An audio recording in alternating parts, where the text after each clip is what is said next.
Pour vous tous qui aspirez à un enseignement de qualité, voici enfin pour vous une seule adresse. Institut supérieur technique de Lubumbashi. ISTEL Lubumbashi est une institution qui s'est donnée pour mission de former les leaders et cadres professionnels de demain. Étant parmi les rares institutions d'enseignement autorisées à généraliser les systèmes LMD dans toutes ses promotions, ISTEL Lubumbashi est une institution conforme à toutes les résolutions sur les états généraux de l'enseignement supérieur et universitaire. ISTEL offre plusieurs opportunités nouvelles à travers ses filières innovantes dans le domaine des sciences économiques et des gestions, comme filière de gestion commerciale et administrative, comptabilité et finances, banque, microfinance et assurance, fiscalité, douane et assises, informatique de gestion, réseau, télécommunications et design. Dans le domaine des sciences de la santé, avec comme filière le soins généraux, soins pédiatriques,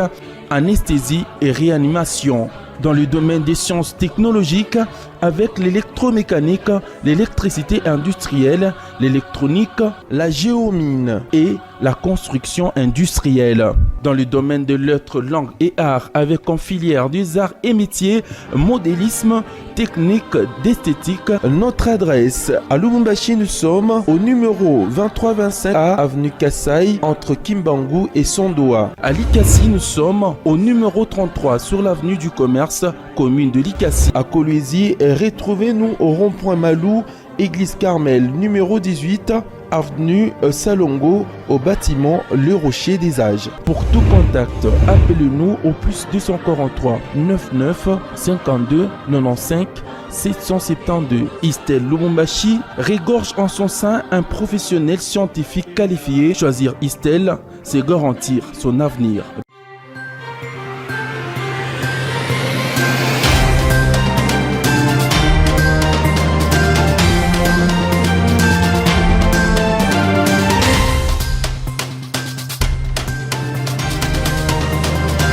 Exactement l'heure de vous informer sur Molière Canal. Messieurs et dames, bienvenue si vous nous rejoignez dans cette grande édition du journal dont voici l'essentiel de l'actualité. Bienvenue dans ce journal dont voici les sommaires. Le Conseil de sécurité des Nations Unies a supprimé la procédure de notification préalable d'achat d'armes militaires par la RDC. C'était mardi 20 décembre à New York, au siège de l'ONU. Et puis, la Haute Cour a, par son arrêt du 20 décembre 2022, demandé au gouvernement congolais de doter la CENI des moyens pour organiser l'enrôlement des Congolais dans les 5 pays étrangers choisis par cet organe. C'est tout pour les titres développement dans votre journal. Encore une fois, bienvenue. Comme annoncé dans les sommaires, le Conseil de sécurité des Nations Unies a supprimé la procédure des notifications préalables d'achat d'armes et des matériels militaires par la RDC le mardi 20 décembre 2022 à New York. Cette décision intervient pendant que la situation sécuritaire se détériore avec l'occupation de certaines localités congolaises par les groupes militaires bien armés, dont le M23, soutenus par les Rwandais. C'est un commentaire de Paulin Baya. Présentée par la France, la résolution 2667 a été votée à l'unanimité par les pays membres de l'organe suprême des Nations Unies qui ont déclaré reconnaître la situation sécuritaire précaire sur le terrain dans l'est de la RDC. Lors du débat, le représentant du Royaume-Uni s'est félicité de cette adoption. Son ambassadeur a rappelé que cette procédure est un outil important pour suivre l'afflux d'armes qui arrivent vers des groupes armés en RDC. Le Conseil a voté contre cette procédure en raison des défis qui se pose actuellement sur le plan de la sécurité. Nous espérons que la décision prise par le Conseil aujourd'hui viendra contribuer à aider le gouvernement de la RDC à restaurer l'autorité de l'État dans l'est du pays et mettre fin au cycle de violence, a déclaré le représentant du Royaume-Uni auprès de l'ONU. Plusieurs fournisseurs refusaient de livrer des matériels ou munitions à la RDC, avait indiqué le ministre congolais des Affaires étrangères Christophe Lutundola à Kinshasa, signalait également des embarcations bloquées à cause de cette procédure. Plusieurs manifestations avaient été organisées en août dernier dans le pays contre la résolution. Rappelons que c'est depuis 2008 que l'ONU avait levé l'embargo sur les armes en RDC, tout en maintenant la procédure de notification. Restons toujours dans les mêmes chapitres. Le mandat de la MONUSCO a été renouvelé d'une année en RDC par les conseils de sécurité des Nations Unies le mardi 20 décembre 2022 avec la mission de maintenir un effectif maximum de 13 500 militaires. Cette question est analysée différemment au sein de la classe politique RD congolaise. Suivez. Le Conseil de sécurité des Nations Unies a adopté la résolution reconduisant le mandat de la mission de l'Organisation des Nations Unies en République démocratique du Congo pour une année le mardi 20 décembre 2022, malgré l'indignation de la population congolaise en général et celle de l'Est du pays en particulier. Cette question suscite des réactions au sein de la classe politique congolaise. Je ne comprends plus rien. Quel est l'intérêt de la MONUSCO à s'éterniser en République démocratique du Congo aux grandes dames des Congolais? Les Congolais en ont marre. Et les Congolais ont trouvé que la présence de la MONUSCO est inutile. À l'Est, les gens continuent à mourir. Les gens continuent à mourir parfois même sous l'œil impuissant de la MONUSCO. Et la MONUSCO, son mandat a été clarifié qu'elle peut aussi intervenir, qu'elle peut aussi imposer la paix, qu'elle ne va pas seulement être derrière les FARDC, elle peut aussi imposer la paix. Mais lorsque vous voyez sur terrain, le bilan est chaotique. Moi je pense, à mon avis, si je fais quelque chose et que je me rends compte que le bilan n'est pas fameux, que les bénéficiaires ne trouvent aucun compte dans ce que je fais, autant mieux carrément arrêter. C'est décevant quand les gens ne veulent pas de vous chez eux, vous continuez à résister, c'est-à-dire vous avez des intérêts particuliers qui vous amènent en récurrence. La MONUSCO a fait son travail. Et on a accepté cela, mais pour ces derniers temps, on ne veut plus d'eux. Ils ne peuvent aller dans un autre pays. Il y a beaucoup de pays en Afrique ici qui ont un problème d'insécurité, de guerre, de tueries, qui peuvent aller tenter encore leur expérience parce qu'en République démocratique du Congo, la MONUSCO a totalement échoué. Pour rappel, le Conseil avait assigné à la mission des priorités stratégiques, celui de protéger les civils et l'appui à la stabilisation, au renforcement des institutions de l'État et aux principales réformes de la gouvernance de la sécurité en RDC. L'actualité, c'est aussi la Cour constitutionnelle qui a rendu le mardi 20 décembre 2022 son arrêt sur la requête de la CENI en interprétation de l'article 5 de la Constitution en son alinéa 5. Par cet arrêt, la Haute Cour demande au gouvernement de mettre à la disposition de la CENI des moyens pour organiser l'identification et l'enrôlement des électeurs dans les 5 pays étrangers choisis par la centrale électorale. Suivez. La Cour clôt les débats dans cette cause qu'elle prend en délibéré pour rendre son arrêt sur le banc. Bien que l'arrêt soit entièrement rédigé, il sera lu sur dispositif. C'est pourquoi, vu la Constitution de la République démocratique du Congo telle que révisée à ce jour, vu la loi organique du 15 octobre 2013 portant organisation et fonctionnement de la Cour constitutionnelle, vu le règlement intérieur de la Cour constitutionnelle, la Cour constitutionnelle siégeant en matière d'interprétation de la Constitution, après avis du procureur général, se déclare compétente, dit que la requérante n'a pas qualité pour saisir la Cour en interprétation des dispositions de la Constitution. Cependant, la recevabilité de cette requête n'est appréciée qu'à l'aune du rôle régulateur des pouvoirs publics que la Cour constitutionnelle est appelée à jouer, tel qu'il appelle de sa jurisprudence constante en la matière, en vue d'assurer la régularité du processus électoral et le bon fonctionnement des institutions de la République. L'article 5, alinéa 5 de la Constitution signifie, s'agissant du droit d'être électeur, que tous les Congolais ont le droit d'être électeurs et de bénéficier, sauf cas de force majeure, des services de la CENI pour se faire identifier et enrôler. Constate l'impossibilité pour la CENI d'organiser, durant le processus électoral en cours, les opérations d'identification et d'enrôlement des Congolais résidant à l'étranger dans 66 pays où la République démocratique du Congo a des représentations diplomatiques. Dit que la CENI peut organiser les opérations d'identification et d'enrôlement des Congolais résidant à l'étranger uniquement dans les 5 pays pilotes sélectionnés, en l'occurrence l'Afrique du Sud, la Belgique, le Canada, les États-Unis d'Amérique et la France. Ordonne au gouvernement de mettre tous les moyens à la disposition de la CENI afin que cette dernière procède à l'identification et l'enrôlement de tous les Congolais résidant à l'étranger pour les cycles électoraux à venir, en commençant par le tout prochain. Ordonne à la CENI d'étudier, dans les meilleurs délais, les modalités d'inscrire tout dans ses prévisions techniques, l'enrôlement régulier de tous les Congolais, y compris ceux vivant à l'étranger, en commençant par le tout prochain cycle électoral. Dit qu'il n'y a pas lieu à paiement des frais d'instance, dit que le présent arrêt sera signifié à la requérante, au président de la République, au président de l'Assemblée nationale, au président du Sénat ainsi qu'au Premier ministre.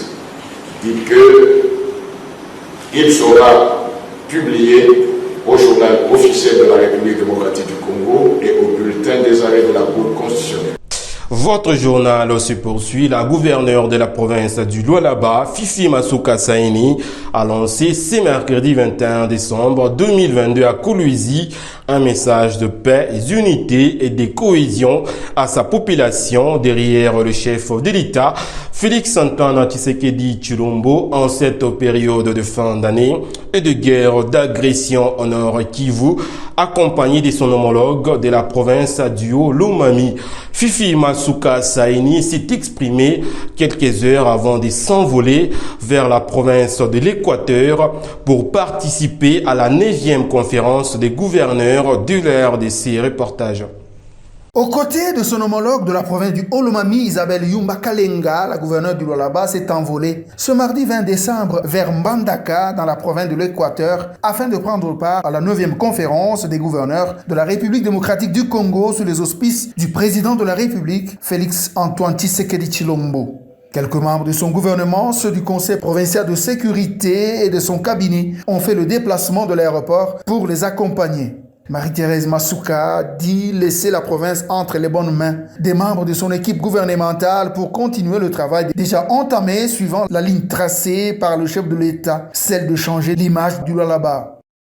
Que je sois là, que je ne sois pas là, les affaires de l'État continuent. Donc c'est dans la sérénité que nous sommes en train de partir pour aller voir le président de la République, traiter de problèmes de notre République. La chef de l'exécutif provincial en a profité pour lancer un message de paix, d'unité et de vœux à tous ses administrés en cette période des festivités de fin d'année et au moment où la RDC est agressée injustement dans sa partie est, principalement dans la province du Nord Kivu. Joyeuse fête de Noël, que l'Éternel Dieu bénisse toute la population de la province de Lualaba, toute la population de la province aussi de Haut-Lomami ainsi que toute la population de la République. Que Dieu continue à nous bénir, à combattre la guerre qui est à l'Est, à être avec nos vaillants soldats pour que les trompettes puissent sonner et que le mur puisse tomber. Comme nous l'avions dit, nous allons gagner. Parmi les points inscrits dans le cahier de charge de la province que porte Marie-Thérèse Masuka Saini à ses assises, il y a l'interdiction d'exportation de TFM suite à son contentieux avec la GECAMINE, ce qui affecte énormément les recettes de la province du Cobalt.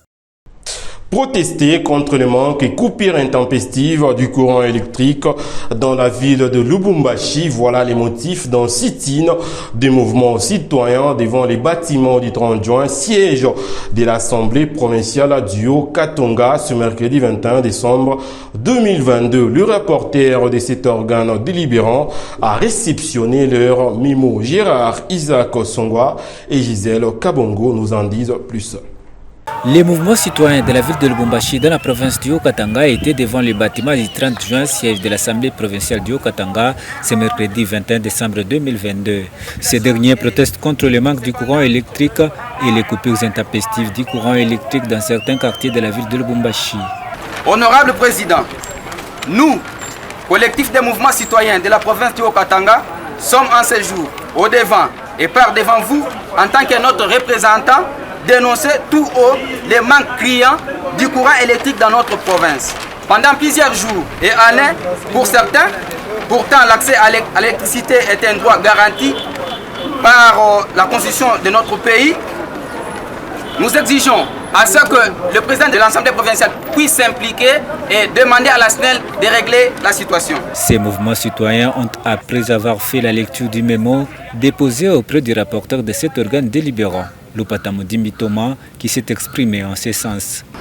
Tunamipikia asante parce que démarche munafanya c'est une démarche citoyenne inaonesha kama muko bwima juu nchi yetu ende kunini kumbele.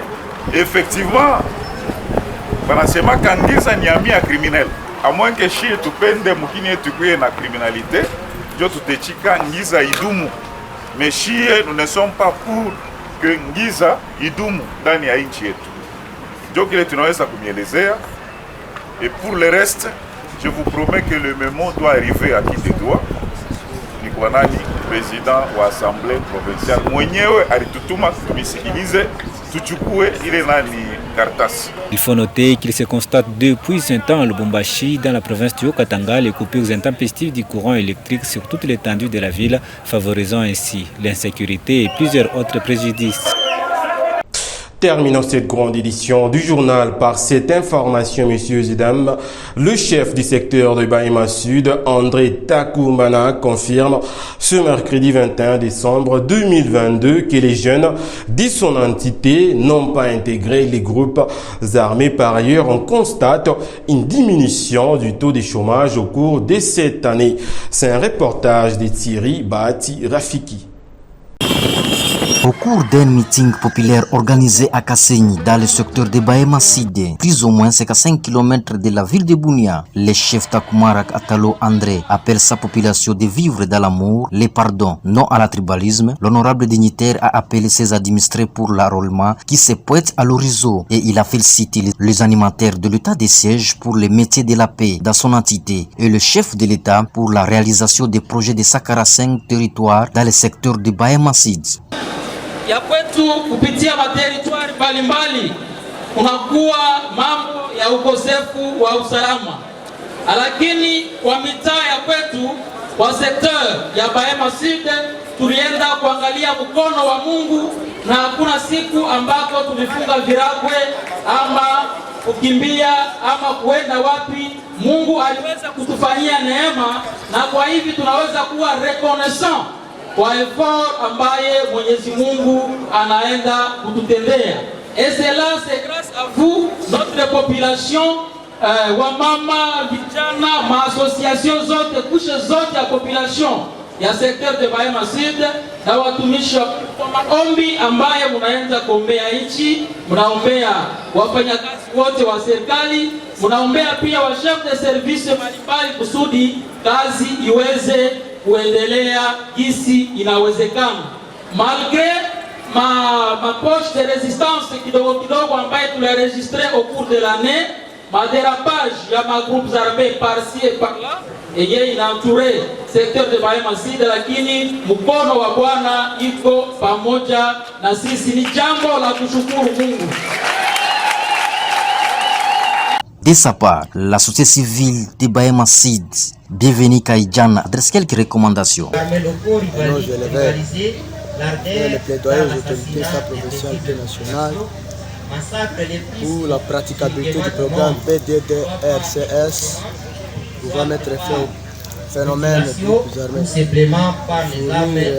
Ensemble avec la communauté, démarche semblaient être bouchées pour les nouveaux locataires de la cité de l'Union. Signalons que, à la fin de ce meeting, Sa Majesté Katalo Takumara a remis 5 certificats de mérite aux personnes qui ont bien travaillé durant l'année 2022. Ce journal est terminé. Place à présent au rappel des titres pour ceux qui nous ont pris décision en cours. Dans ce journal, vous avez suivi que le Conseil de sécurité des Nations Unies a supprimé la procédure de notification préalable d'achat d'armes militaires par la RDC. C'était mardi 20 décembre à New York, au siège de l'ONU. Et puis, la Cour constitutionnelle s'est prononcée sur la requête de la CENI en interprétation de l'article 5 de la Constitution. La Haute Cour, par son arrêt rendu le 20 décembre 2022, a demandé au gouvernement congolais de doter la CENI des moyens pour organiser l'enrôlement des Congolais dans les 5 pays étrangers choisis par cet organe.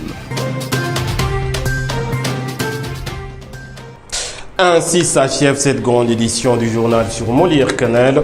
Merci à tous de l'avoir suivi. Restez en compagnie de nos programmes. À très bientôt.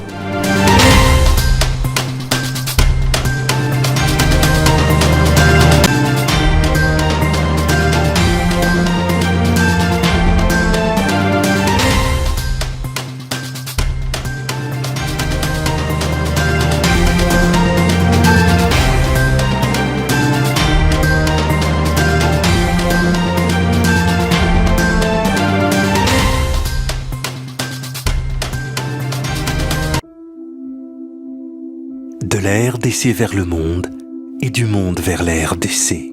Présent sur tous les corridors desservant la RDC, LMC offre ses services de transport maritime et multimodal de Dar es Salaam à Mwanda, en passant par Goma, Bukavu et Bunia, de Lobito à Zongo, en passant par Lubumbashi, Kolwezi et Mweneditu, enfin du corridor national de Boma à Kisangani pour les provinces de Kinshasa, du Congo central et du Bandundu, couvrant ainsi l'étendue du territoire national. Par son service de cabotage, le géant des mers couvre le continent africain du nord au sud, via les ports de Safi jusque Durban, de l'est à l'ouest, via les ports de Mombasa jusque Kribi, ainsi que toute la côte ouest africaine. À sa ligne Afrique-Europe s'ajoute celle de l'Extrême-Orient par la Chine et du Proche-Orient par les Émirats arabes unis.